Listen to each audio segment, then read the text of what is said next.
മന്തി rice എങ്ങനെയാണ് ഉണ്ടാക്കണമെന്നും അത് ദമ്മടിക്കണ എങ്ങനെയാണെന്ന് നോക്കിയാലോ. അപ്പൊ ഉപ്പുകല്ലിട്ട ചെമ്പിനേക്കാൾ ചെറിയ ചെരുവത്തിലാണ് മന്തി ഉണ്ടാക്കണേ.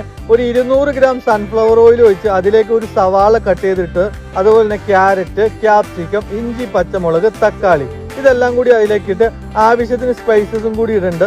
ഡ്രൈ ലെമൺ ഇടാൻ മറന്നുപോയി. അപ്പൊ 3 കപ്പ് അരിക്ക് 5.25 കപ്പ് വെള്ളം ഒഴിച്ച് ആവശ്യത്തിന് ഉപ്പും കഴുകി വാരി നമ്മുടെ അരിയും കൂടി അതിലേക്ക് ഇട്ട് തിളപ്പിച്ചെടുക്കുകയാണ്. വെള്ളം പറ്റി കഴിയുമ്പോൾ ഒരു 3-4 പച്ചമുളകും കൂടി അതിലേക്ക് ഇട്ട് കൊടുക്കുന്നുണ്ട്. അപ്പൊ ഇനി നമുക്ക് ദമ്മടിച്ചാലോ. 70% വെന്ത മന്തി റൈസും അതുപോലെ നമ്മുടെ ചിക്കനും കൂടി ഉപ്പുകല്ലിട്ട ചെമ്പിലേക്ക് ഇറക്കി വെച്ചതിന് ശേഷം സൈഡിൽ സ്ഥലമുണ്ടെങ്കിൽ അവിടെ കനലിടുക, അല്ലെങ്കിൽ ഇതുപോലെ തന്നെ ചെറിയ പാത്രത്തിൽ കനലെടുത്ത് സൺഫ്ലവർ ഓയിൽ ഒഴിച്ച് ഒരു 25 മിനിറ്റ് മൂടി വെക്കുക. തീ കത്തിക്കണം കേട്ടോ. അത് കഴിഞ്ഞ് തുറന്നു നോക്കുമ്പോണ്ടല്ലോ നമ്മുടെ അടിപൊളി മന്തി റെഡി ഉണ്ടാവും. അതിൽ നിന്നൊരു ചിക്കൻ പീസ് എടുത്ത് ആ മന്തി റൈസ് ഇട്ട് കൂട്ടി പിടിച്ചാണ്ടല്ലോ തീർച്ചയായിട്ടും ഒന്ന് പരീക്ഷിക്കുക. നമ്മുടെ പേജ് ഫോളോ ചെയ്യാൻ മറക്കണ്ട.